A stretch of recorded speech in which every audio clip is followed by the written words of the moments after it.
blah blah blah. So you need to use it. Oh. Hi, I'm Ryan for Ryan's Guitar Stuff.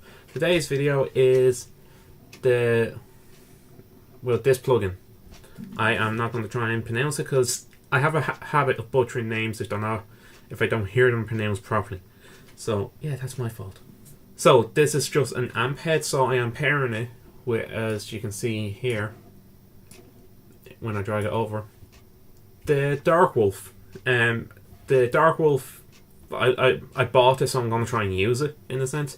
If I wasn't using this, I probably would have used pedals, but all the pedals on it are switched off. The amp head is switched off. The effects has nothing, and then everything is switched on this.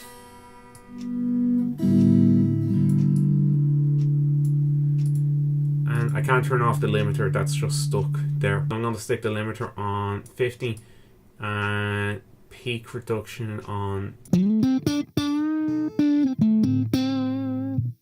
This is how I got mic'd up at the moment. As you can see, all the things are on screen. And then the way the amp works is you got an orange, which is your crunch sound, so you get your nice kind of bluesy crunch sounds of like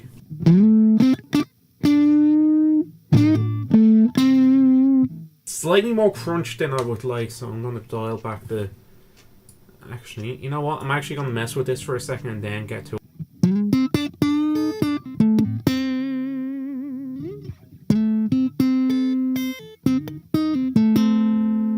So I've dialed it in slightly, probably want to turn up the resonance a bit. So it sounds nice. It's on raw at the moment, and you got all your settings usually. So drive, input, yada yada yada, etc. Vintage. I'll go with vintage first. Now, you can hear the hiss out of it, which I'm not sure if it's a good thing or bad thing. I'm going to go to kind of a zero in between sound to get the hum cancel.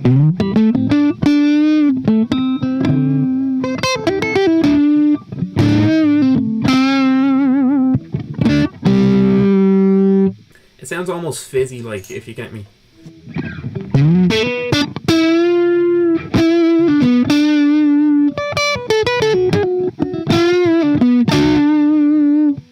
Now, I am a blues player, so I tend to judge these on the blues tone.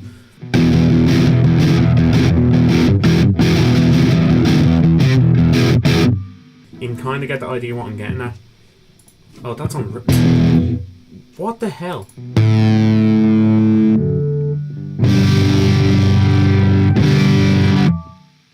So, the red's meant to be like your high gain sound, but it doesn't sound like your high gain. It just sounds the same.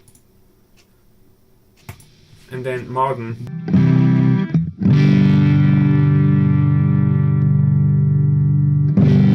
Oh, there's a difference. Sounds darker. And red sounds brighter, but it should be higher gain, not...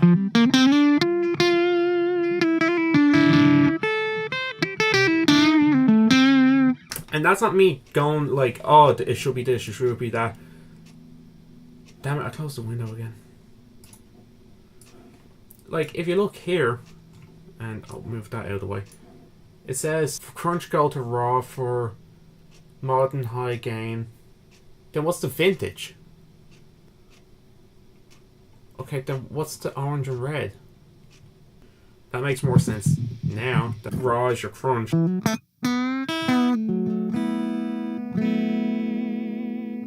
Your sound. But then this is like an ultra high gain. Like, forgive me for butchering this, but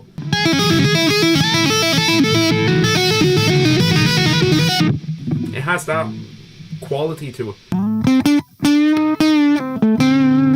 That's like the most drive I would use in this situation, but that's like overdriven. Anyway, sound quality, it's actually pretty good. You do need a cap sim for it. I looked at the time and it's getting a bit winded. The sound quality of it, it's pretty good. Like, most of these VSTs do have their own characteristics and are actually really good. The only problem with this one is it says it's an American high gain head. This has 2 channels and 3 with 3 modes on each channel. See, that's where I was getting confused. The orange and red are your channel selectors, and your mode selectors are your gain structures, if that makes sense. So your raw would be your crunch, and then your high gain, like your modern high gain, is your modern, which would make sense during. But like, that vintage just sounds way too heavy. Sorry, I'll dial in the mids a bit more.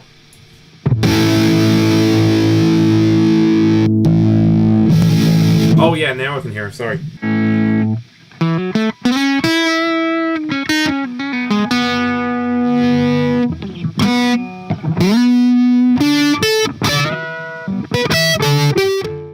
I really like the 8505, I think it is, and the 71. I can't remember it now, but it's their LeCto Labs VSTs. I really like them because they're high gain, but you can dial them back for a clean sound on the high gain setting, and you can get a really nice crunch, etc., etc. These just seem like they're dialed in at specific settings, and then the gain structure is kind of a boost, if you get me, of the saturation of that gain, which isn't a bad thing if that's what you need. But at the same time, if you just need a crunch, like it's a free VST, you can't really complain if you really need something like this. It's there, but for me personally, I'm probably going to delete this. I'm not the kind of person this VST is aimed at, and that's quite clear by my playing style and generally the style of this amp. I'm guessing this is meant to be based on like just looking at the front. I'm guessing a Mesa buggy of some sort. Yeah, it's the dual rec is what I'm thinking of. So that's what this is probably meant to be based on. I'm not really the target person for a dual rectifier myself. If anything, I'd be more of a Mark, I think 3 or 5 along that lines. But yeah, if you're into the market of like the kind of heavy gain, distorted sound kind of thing, you can't go wrong with something like this. Again, I'm not the kind of person that's targeted towards this, so like you might want to go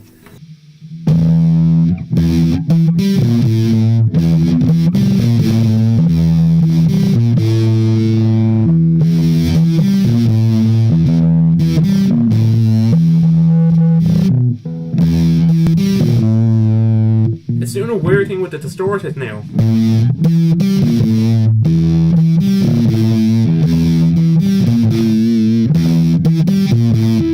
It's like the distortion.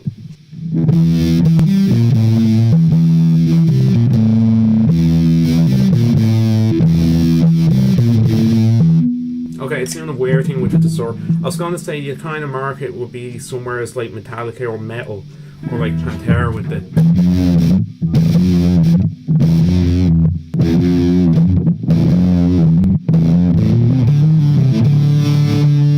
Yeah, it's doing it there. Anyway, I'm not the kind of person targeted towards this. I'm not saying it's a bad VST. I'm not saying it's a real good VST. I do like the clean sound in it, where the raw sound, which is the crunch. And like, I usually dial my gain, my EQs halfway. So like my kind of.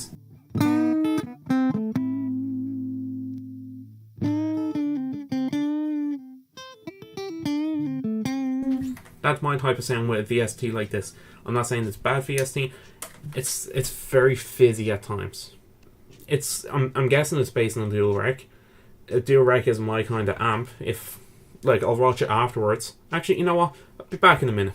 The guitar playing section of this is done with anyway. Okay, so it's the next day. I'm actually editing the video at the moment. Surprisingly, not that similar to this VST. This VST is styled like the dual rack, like with the grill and everything, and the style of the head and everything, and I'm guessing it's meant to be inspired by. But the cleans on the dual rack, especially the one I was listening to, was just the Rob Chapman one from a few years back. Had a really nice clean section that was clean. Unlike this one, which the clean section is a crunch, and your gain sound were saturated, but it was still present that the guitar was there. If you get me, it wasn't muddled, and sometimes this can get slightly muddled, but it's all how you dial in your EQ as well. So, and listen back to the audio isn't that bad. In some places, it's weird. Like I said, the clean sound in it I do like, but I'm not really a big fan of this VST. My honest opinion is you can get better elsewhere. I'm not saying that they make bad VSTs. The LePou Plugins, I'm probably butchering the name. Anyway, they make nice plugins. I'm a big fan of the LeCto plugin. That's kind of it's Tree Pebbles. That's what I've been calling it. So I like that because that's more along the lines of what I like. Whereas this, it's a very high distorted sound. I'm not saying it's a bad sound actually. Upon hearing it back, for some reason it sounded quite different going through my speakers. I need to start wearing headphones and listening back through my audio interface, and then I can actually give a better synopsis of the sound. But it's very fizzy at times. There's a weird thing with the distorted channel. I've mentioned it in the video, and yeah, it's just weird sometimes. It's like a built-in noise gate, but the noise gate is set to a tolerance, and sometimes you can kind of be on the tolerance of it going up and above, and it sounds like that kind of thing, if you get me. So the upsides of this amp, I'm going to try and get this kind of back on track to more of a review than just dissing on an amp. Upsides, nice crunch sound, can clean up quite well if you clean it up well. It's free. You can't really complain with a free one. Downsides, the gain structure can be very heavy at times. It's two channel, but the channel sounds very similar to each other.